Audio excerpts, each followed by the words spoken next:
ہمیں اپنی ماں اور باپ کی شکل بھی دیکھنی نصیب نہیں ہوتی، تو اس لیے ہم نے بغاوت کر دیا کہ ہم اس گھر کی روٹی نہیں کھائیں گے جہاں ماں باپ کو بھی ہماری کوئی قدر اور احساس کوئی نہیں ہے۔ تو یہ آپ کے ساتھ عین ممکن ہے کہ 100% ہو۔ پہلا میرا سفر انگلینڈ کا 82 سے ہوا اور آج تک ہو رہا ہے۔ تو میں نے یہاں کی زندگی کا آپریشن کر کے دیکھا ہے۔ یہاں اسیسریز ہیں، زندگی خوش نہیں ہے، زندگی دکھی ہے، کیونکہ اسیسریز آپ کے باڈی کو کچھ فائدہ دیتی ہیں اور زندگی آپ کے اندر ہے، اندر اسے سکھ نہیں ہے۔ یہاں میں 42 سال سے آ رہا ہوں، اللہ کی قسم کھا کے آپ لوگوں کو ہر سہولت حاصل ہے، لیکن وہ سکھ حاصل نہیں ہے۔ یہاں کی زندگی تھکی ہوئی زندگی ہے، تھکی۔ اپنی ماں اور باپ کی شکل بھی دیکھنی نصیب نہیں ہوتی، تو اس لیے ہم نے بغاوت کر دیا کہ ہم اس گھر کی روٹی نہیں کھائیں گے جہاں ماں باپ کو بھی ہماری کوئی قدر اور احساس کوئی نہیں ہے۔ تو یہ آپ کے ساتھ عین ممکن ہے کہ 100% ہو کہ آپ کو لائف نے ایسے ٹائر کی طرح گھمایا ہوا ہے۔ مجھے یہاں آتے ہوئے 82 سے میں آ رہا ہوں، پہلا میرا سفر انگلینڈ کا 82 سے ہوا اور آج تک ہو رہا ہے۔ تو میں یہاں کی زندگی کو، جیسے آپ لوگ آپریشن کر کے اندر نہیں دیکھ لیتے ہو، تو میں نے یہاں کی زندگی کا آپریشن کر کے دیکھا ہے۔ یہاں اسیسریز ہیں، زندگی خوش نہیں ہے، زندگی دکھی ہے، کیونکہ اسیسریز آپ کے باڈی کو کچھ فائدہ دیتی ہیں اور زندگی آپ کے اندر ہے، اندر اسے سکھ نہیں ہے۔ یہاں میں 42 سال سے آ رہا ہوں، اور کہاں امریکہ، کینیڈا، آسٹریلیا اور پورے یورپ کے ملک، ایک ایک اللہ نے مجھے 100 کے سے زیادہ ملکوں میں اللہ نے مجھے پھرایا ہے۔ اللہ کی قسم کھا کے کہتا ہوں، آپ لوگوں کو ہر سہولت حاصل ہے، لیکن وہ سکھ حاصل نہیں ہے۔ یہاں کی زندگی تھکی ہوئی زندگی ہے، تھکی۔ میری والدہ کا پھوپھی صاحب بھائی تھے، مرحوم فوت ہو گئے، ہیلی فیکس میں تھے۔ تو میں جب بھی ملنے آتا، میں تو جماعت میں ہی آتا تھا ہمیشہ، تو میں کہتا مامو جی سڑی جماعت آئیے، آ جاؤ تھوڑی دیر واسطے۔ پتر میں نے ویل کوئی نہیں ہے، پتر میں نے ویل کوئی نہیں۔ 1982 سے لے کر 2000 تک پتر میں نے ویل کوئی نہیں۔ 2000 میں جب میں لندن پہنچا تو ان کا فون، پتر مینو آ کے مل، میں حیران ہو گیا۔ پہلے تو ماما جڑا ہے وہ ایویں ٹرکا دینا ہے، پتر مینو ویل نہیں۔ ہوں میں حالی لندن پیر رکھیں تو فون تے فون، فون تے فون۔ خیر میں ڈیوزبری پہنچا جو ہمارا مرکز ہے، وہاں سے ہیلی فیکس قریب ہے۔ میں گیا تو دیکھا تو گھر میں اکیلے بیٹھے ہوئے تھے۔ کہنے لگے پتر 26 سال بعد پتہ لگ گیا کہ مینو اتنے نہ آنا چاہیے۔ پاکستان ہے، میں نے چٹنی روٹی تو لب بھی جانے آئی نا، اب ایک 6 بیڈ روم گھر ہے۔ اب آپ کو اچھی طرح پتا ہے کہ 6 بیڈ روم گھر ہر آدمی کا نہیں ہوتا ہے، چنگا تکڑا مالدار ہو تو اس کا ہوتا ہے۔ اے پتر اب ایک 6 بیڈ روم ہے، نہ میری اولاد میرے نال ہے، نہ میری بیٹی میرے کول ہے، نہ میرے بیٹے، اب میں کلا تے تیری مامی۔ تو ہوں پتہ لگ گیا کہ اتنے نہیں آنا چاہیے۔ تو میری مامی کہنے لگی میرا پتر یہ ملک جڑے نا ویکھن دے ہیں نا، ران دے نہیں ہیں۔ ان پڑھ دیہاتی عورت ہو، اور پتر اے ملک ویکھن دے ہیں نا، ران دے نہیں ہیں۔ تو یہاں آپ کو بڑی سہولتیں حاصل ہیں، لیکن زندگی خوبصورت ہو اس سے یہ سارا معاشرہ محروم ہے۔ جو اللہ کو نہیں جانتے وہ تو بالکل برباد ہیں۔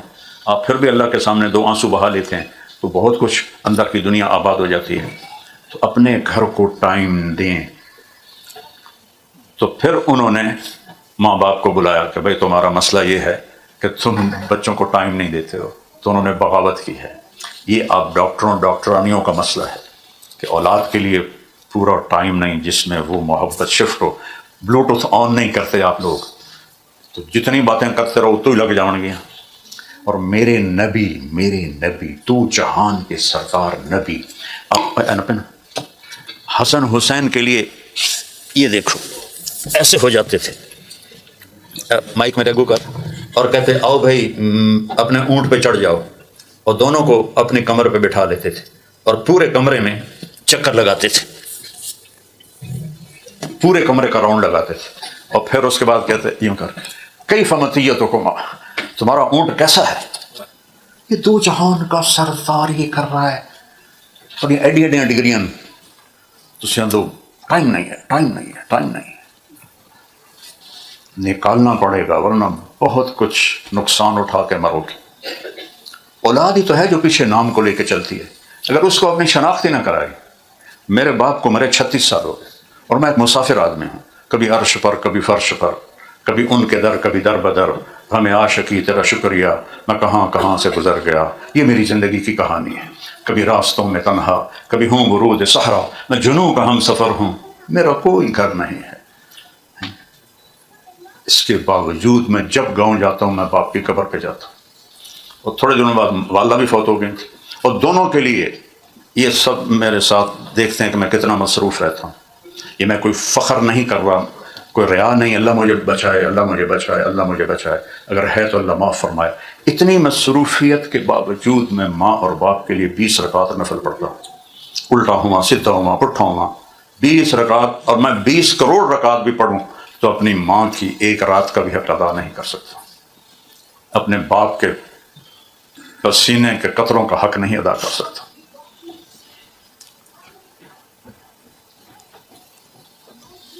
تو میرے نبی اتنی بڑی ہستی ہو کر ان کو ٹائم نکال رہے، پھر دونوں کو اتار کے زینب کو بٹھاتے، پھر ان کے ساتھ چکر لگاتے۔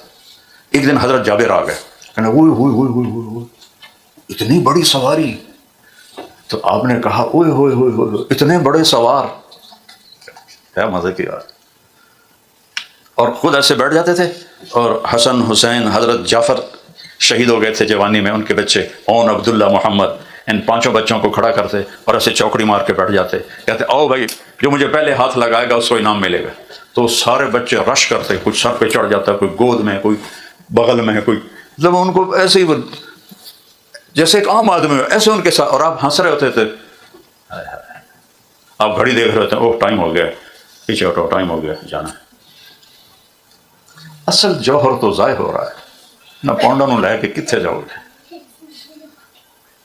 ان میں کوئی سکھ نہیں، اللہ کی قسم۔ اور ایک دفعہ حسن حسین کی کشتی کروا رہے، اب بتاؤ اتنا بڑا نبی یہ ٹائم نکال رہا ہے، کشتی کروا رہے ہیں، اور حسین چھوٹے تھے حسن بڑے تھے، تو حسین ذرا دب رہے تھے، تو اللہ کے نبی ایسے تھاپڑ مار، شاباش حسین شاباش حسین شاباش۔ تو حضرت فاطمہ بول پڑی، یا رسول اللہ اے سارے تھاپڑے تسی حسین نو مار رہے ہو، کوئی حسن نو ہی تھاپڑا مار دے ہو۔ تو آپ نے فرمایا فاطمہ یہ جبریل کھڑا ہے میرے پاس، وہ حسین کو تھاپڑے دے رہا ہے، میں بھی اس کی وجہ سے حسین کو تھاپڑے دے رہا ہوں۔ یہ میرے نبی کی زندگی ہے۔ دنیا میں ان سے زیادہ مصروف کوئی آ سکتا ہے، ان سے بڑی ذمہ داری اٹھانے والا کوئی آ سکتا ہے، تو وہ بچوں کے لیے ٹائم نکالتے ہیں، آپ کیوں نہیں نکال سکتے؟ وہ اپنی بیویوں جب گھر میں جاتے تھے پھر کوئی باہر کی بات نہیں کرتے تھے، صرف گھر کی بات ہوتی تھی، اور آپس میں ان کے سوکن والے چکر بھی چلتے تھے، آپ اس کو بھی خاموشی سے برداشت کرتے۔ ایک دفعہ حضرت سودا آ گئی، حضرت سودا نے اپنی باری اللہ کے نبی کو دے دی تھی، تو عائشہ کہنے لگی سودا یہ میں نے حلوہ بنایا کھاؤ۔ ان کا مجھے بھوک نہیں، کہا کھا یا میں تیرے منہ پہ مل دے گا، کہا بھائی مجھے بھوک نہیں، تو انہوں نے ایسے لپ اٹھائی اور منہ پہ ایسے مل دی ساری۔ تو آپ نے عائشہ کے ہاتھ پکڑ لیے دونوں، کہا سودا اٹھے تو منہ پہ مل، ان کا نہیں اٹھو، تو سودا اٹھی اور عائشہ کے منہ پہ لیپ کر دیا۔ یہ میرا نبی گھر میں کر رہا ہے، اپنے نبی کو پڑھو تو صحیح۔ پھر سوکنوں میں بھی کھٹبٹ چلتی تھی، میرے نبی وہ بھی برداشت کرتے تھے، کبھی ناراض نہیں ہوئے۔ فجر کی نماز کے بعد مسجد میں پونا گھنٹہ محفل اشراق تک، پھر 2 نفل پڑھتے تھے اشراق کے، اور مسجد سے نکلتے تھے، اور ہر گھر میں جاتے بیگمات کے سلام کیا حال ہے، سلام کیا حال ہے، کیا حال ہے، 9 گھر پھر کے باری والے گھر۔ عصر کے بعد پھر دوبارہ آپ چکر لگاتے اور ہر گھر میں تھوڑی دیر بیٹھتے اور بات کرتے، اور پھر اس گھر میں جہاں باری۔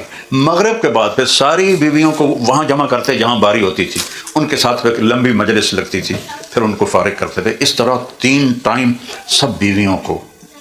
تو حضرت زینب کے پاس تھوڑا وقت زیادہ گزارنے لگے۔ اب یہ بیگمات کے 2 گروپ تھے، آپ کو کوئی نہیں بتائے گا، حضرت عائشہ، حضرت ام سلمہ، حضرت سودا اور حضرت حفصہ، یہ 4 کا گروپ تھا۔ ان کے لیڈر تھیں حضرت عائشہ، ادھر حضرت زینب، حضرت ام حبیبہ، حضرت میمونہ، حضرت جویریہ اور حضرت صفیہ، 5 ان کا یہ 2 گروپ تھے۔ تو ان میں حضرت زینب ان کی لیڈر تھیں، چونکہ حضرت زینب کو ایک وہ فضیلت حاصل ہے جو دنیا میں کسی کو نہیں، کہ آپ کا نکاح اللہ نے پڑھایا۔ یعنی یہ ایک بالکل انہونی ہوئی ہے. آپ مسجد میں تھے. فلما قضا زید منها وطرا زوجناکها، یہ قرآن کی آیت آئی. جب زید نے طلاق دی اور زینب نے عدت پوری کی، میں نے آپ کا نکاح زینب سے کر دیا. نہ ایجاب، نہ قبول، نہ گواہ، نہ مہر، آسمانوں سے. حالانکہ ایجاب قبول واجب ہوتا ہے. میں نے قبول کیا، اور لڑکی دستخط کر دے تو وہ بھی اس کو میں نے قبول کیا کی شرط نہیں. یہ شرط ہے. ہمارے گاؤں کا ایک بچہ تھا، وہ بسوں پہ نوکری لگ گیا، کلینڈر جس کو کہتے ہیں. وہ استاد جی آن دو، استاد جی جان دو، استاد جی کٹ لو، آ جاؤ بھائی لاہور آ جاؤ، لاہور والے آ جاؤ، لاہور والے آ جاؤ. یہ کرتے کرتے کرتے وہ جوان ہو گیا. یہ میں کوئی لطیفہ نہیں سنا رہا ہوں، صحیح واقعہ سنا رہا ہوں. اس کا نکاح ہو رہا تھا، اس کا بھائی ساتھ بیٹھا. مولوی صاحب نے آ کے فلانے دے دی تو اتنا مار تیرے نکاح دیتی تو قبول کی تھی، آن دو. تو اس کے بھائی نے اس کو نا کونی ماری، آدھے جان دو. اس نے پھر کونی ماری. انہوں نے کہا جی میں سارے دی صلاح ہوئے. مولوی صاحب آخر لگے سارے دی صلاح نال کچھ نہیں بننا، تو آکھ میں قبول کیتا تاں کم بننا. تو یہ سب کچھ اللہ نے ہٹا دیا. ہم نے نکاح کر دیا. اس پر ان کو فخر تھا. وہ ادھر سردار تھی. تو اب حضرت زینب کے پاس آپ تھوڑا وقت زیادہ گزارنے لگے. حضرت عائشہ نے کہا حضرت حفصہ سے، دیکھو یہ زینب کے پاس زیادہ وقت گزارتے ہیں، ہمارے پاس نہیں گزارتے، کچھ چکر چلائیں. کیا کر؟ کہا اللہ کے نبی کو بدبو سے بڑی نفرت ہے. تو حضرت زینب ان کو شہد پلاتی تھیں، شہد کا پانی، تو اس لیے وہاں تھوڑی دیر لگ جاتی تھی. جب تمہارے پاس آئیں گے نا تم کہنا یا رسول اللہ آپ کے منہ سے تو مغافیر کی بو آ رہی. مغافیر ایک بدبودار بوٹی تھی. جب وہ میرے پاس آئیں گے نا میں بھی یہی کہوں گی. تو پھر وہ زینب کے پاس جانا چھوڑ دیں گے. تو اب یہ جنت کے سردار ہیں. لستن کاحد من النساء، تمہارے جیسی عورت دنیا میں کوئی ہے نہیں. وازواجہ امہاتہم، اور پوری امت کی مائیں اللہ نے کہا. اور اپنے نبی سے کہا لا یحل لک النساء من بعد، میرے نبی ان سے شادی کے بعد آپ کسی عورت سے شادی نہیں کر سکتے. اللہ نے اتنی پابندی لگائی. تو جب حضرت حفصہ کے پاس آئے یا رسول اللہ کو بو آ رہی ہے آپ کے منہ سے، مغافیر کی بو آ رہی. کہ میں کچھ نہیں، میں نے تو زینب کے پاس شہد پیا اور تو کچھ نہیں. اب ہوئی بات اثر کرتی ہے چاہے نبی کیوں نہ ہو. آیا اب حضرت عائشہ کے پاس، عائشہ سے تو عشق تھا آپ کو، تو کہنے لگے یا رسول اللہ آپ کے منہ سے مغافیر کی بو آ رہی. کہنے لگے وہ حفصہ بھی کہہ رہی تھی، میں نے تو بس وہاں شہد پیا ہے زینب کے پاس. انہوں نے کہا پھر اس میں ہوگی، ضرور ہوگی. تو انہوں نے کہا میں قسم اٹھاتا ہوں آئندہ کبھی زینب کے ہاتھوں شہد نہیں پیوں گا. اب یہ بڑی خوش. تو اللہ نے چوری پکڑ لی اور قرآن اتار دیا یا ایھا النبی لم تحرم ما احل اللہ لک تبتغی مرضات ازواجک. میرے نبی جس چیز کو تیرے رب نے حلال کیا کیوں اپنے اوپر حرام کر رہے ہیں؟ اپنی بیویوں کے پیچھے لگ کے. اللہ نے اسی وقت ڈانٹ پلا دی. وَيَسَرَّ النَّبِيُّ إِلَىٰ بَعْضِ أَزْوَاجِهِ حَدِيثًا فَلَمَّا نَبَّأَتْ بِهِ قَالَتْ مَنْ نَبَّأَكَ هَٰذَا قَالَ نَبَّأَنِيَ الْعَلِيمُ الْخَبِيرُ إِن تَتُوبَا إِلَى اللَّهِ فَقَدْ صَغَتْ قُلُوبُكُمَا. پورا اسٹوری اللہ نے سنا دی کہ یہ آپ کی دو بیگمات نے سازش کی ہے کہ نبی ہمارے پاس زیادہ ٹائم گزاریں. تو آپ نے ان کی نہیں ماننی، آپ نے پہلے طرح ٹائم دینا ہے زینب کو جیسے پہلے دے رہے ہیں. بشر تھے، وہ فرشتے نہیں تھے، وہ جنت کی حوریں نہیں تھیں، دنیا کی عورتیں تھیں. تو یہ زندگی میرے نبی نے 9 عورتوں کو نبھانا کوئی آسان کام نہیں، مختلف مزاج کی. اچھا ایک دفعہ ایک جھگڑا کھڑا ہو گیا. اب صحابہ جو تھے وہ انتظار کرتے تھے کہ اللہ کے نبی حضرت عائشہ کی باری کب آئے گی. ان 5 نے یہ مشورہ کیا کہ جب عائشہ کی باری ہوتی ہے تو صحابہ ہدیہ آ کے دیتے ہیں، جب ہماری باری آتی ہے تو کوئی ہدیہ نہیں آتا. یہ تو ہماری حق تلفی ہے. تو کوئی بات کرے جا کے. اب کسی کی ہمت نہ ہو تو کسی نے کہا فاطمہ سے کہو، وہ بات کر لیں گی اور ان کی بات مان بھی لیں گے. تو انہوں نے حضرت فاطمہ کی محنت کی کہ تو جا ہماری طرف سے نا یہ ہمارا گلہ بتا کہ ہمارے ساتھ زیادتی ہو رہی ہے. سارے تحفے عائشہ کے گھر جاتے ہیں، ہمارے گھر میں کچھ بھی نہیں آتا ہے. تو جب حضرت فاطمہ آئیں تو اللہ کے نبی اور حضرت عائشہ ایک ہی رضائی میں دونوں لیٹے ہوئے تھے. تو حضرت فاطمہ جھجک گئیں، لیکن وہ پیچھے سے پورا وفد تھا. تو انہوں نے کہا یا رسول اللہ آپ کی بیگمات ابو بکر کی بیٹی کے بارے میں کچھ شکایت کرتی ہیں. عائشہ نام نہیں لیا. تو آپ نے کہا بیٹی کیا شکایت ہے؟ یہ تھا نا مسئلہ، کیا شکایت؟ آپ نے یہ نہیں کیا. بیٹی فاطمہ کیا تجھے یہ پسند ہے جس سے میں پیار کروں تو بھی اس سے پیار کرے؟ کہ جی یا رسول اللہ. کہ پھر میں عائشہ سے پیار کرتا ہوں. حضرت فاطمہ چپ کر کے اٹھی اور واپس جاؤ بھائی اپے لڑ لو، میری توبہ. میں اپنے باپ کو نہیں ناراض کر سکتی. حضرت زینب نے کہا ویکھی جاوے گی. وہ آ گئی حضرت عائشہ کے گھر اور آ کے جو چڑھائی کی. پھر ایک بات یہ تھی کہ اللہ نے نکاح پڑھا ہے، دوسری بات یہ تھی کہ پھوپھی کی بیٹی تھی حضرت زینب، تو انہوں نے آ کے حضرت عائشہ پہ چڑھائی کی. اس پورے زور اللہ کا نبی خاموش، ایک لفظ نہیں بولے.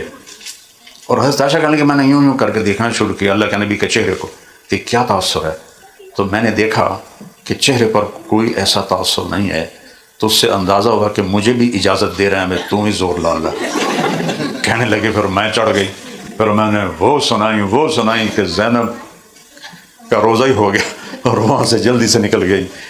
میری نبی کی زندگی ایک عام انسان جیسی زندگی. اگر آپ ایک عام زندگی نہ گزارتے تو ہم فالو کیسے کرتے؟ تو اپنے نبی کی زندگی ہے. بچوں کو ٹائم دو، اپنے آپ کو ٹائم دو، آپس میں مل کے بیٹھو. ماں باپ ہیں ان کو ٹائم دو. اب میاں بیوی ایک دوسرے کو ٹائم دو، ایک دوسرے کا حال لو اور دو. اس سے محبت پروان چڑھتی ہے اور فیملی بنتی ہے. جب ہم مریں تو پیچھے فیملی چھوڑ کے جائیں. ایسا نہ ہو کہ اولاد ایک دو کپڑے پاڑ رہے ہوں. تو بھائیو میری بہنوں، یہ ایک خوبصورت زندگی ہے. تو اس میں آپ نبی کی زندگی پڑھو، میں یہ آپ کو ایڈوائز کروں گا. اور قرآن پڑھو، اس کا ترجمہ پڑھو، اور آپس میں خاموش رہنا سیکھو. بیوی اپ ہو جائے تو آپ ڈاؤن ہو جاؤ، خامن اپ ہو تو آپ ڈاؤن ہو جاؤ. تو چونکہ بالکل کچھ نہ ہو یہ ناممکن ہے. یہ جنت میں ہوگا یا نہیں ہوگا. ہماری ایک دھوبن تھی ہمارے دیہاتی ماحول، وہ آ گئی بھائی بڑی موٹی تھی، چھوٹا جا قد. تو ایک موٹی ہوئے ایک قد چھوٹا ہوئے وہ تو پوری تلوار بن جاتی ہے. تو وہ میری بہن کے پاس آئی، کہتی بی بی اے میری نو میرے نال بڑا لڑدیاں. اس کے 4 بیٹے تھے، 4 بہو ہیں. تو میں نے کوئی تویز دے، اس ساریا میری نوکر بن جانا. ہوں میری بہن تو پتہ ہے سارا کام ماسی شریف کا اپنا. تو ابھی میں شروع میں کہہ رہا تھا کہ تعویذوں کا دیس ہے ہمارا ملک. میری بہن نے ایک چھوٹا سا کاغذ لیا، اس پہ الٹی سیدھی لکیریں لگا کے اس کو رول کیا. کہ ماسی شریفہ جس لیے تیری لڑائی ہوئے یہ تعویذ تو ایتھے رکھ کے نا چک مار کے بہ جانا، تعویذ ڈگے نہیں نہیں تو برباد ہو جائیں. اس نے کیتا ماسی شریفہ نے چپ کرایا. ہفتے بعد وہ آ گئی، وہ بی بی تو کی تعویذ دیتا ہے، میرے تی لڑائی مک گئی. میری بہن آخیا وہ کہ میں اس آ کے تعویذ دی برکت ہے، کوئی لڑائی نہیں. کیوں؟ ماسی شریفہ بھی چپ کر گئی. تعویذ دی برکت ہے، اس کا جھگڑا ختم ہو گیا. اپنے جھگڑوں کو خاموش رہ کے ختم کرو. بول کے ہمیشہ بڑھیں گے، خاموش رہ کے ختم کرو. اور ایک دوسرے کو اظہار محبت کیا کرو، ایک دوسرے کو لقمے کھلائے. اپنے بچے بڑے بھی ہو جائیں تو ان کو ایسے گلے لگاؤ جیسے چھوٹا بچہ ہوتا. تمہارے لیے تو وہ بچہ ہی ہے، ان کو ایسے گلے لگاؤ جیسے وہ چھوٹا بچہ ہو. چاہے شادی ہو جائے بیٹی کی ان کو اس طرح ڈیل کرو جیسے چھوٹا میں ان کو ڈیل کرتے تھے. تو انشاءاللہ آپ کے گھر کی زندگی بہت خوبصورت ہو. یہ یاد رکھنا، کبھی پیسے سے زندگی نہیں بنتی، زندگی نبی والے اخلاق سے بنتی ہے. اس کے لیے آپ سیرت پڑھو، آپ قرآن پڑھو، آپ تبلیغ میں 3 دن کے لیے جائیں. اس کا آپ کو بہت نفع ہوگا. اس کی ارادے کرو. سارے بھائی نیت کرتے ہو نا انشاءاللہ.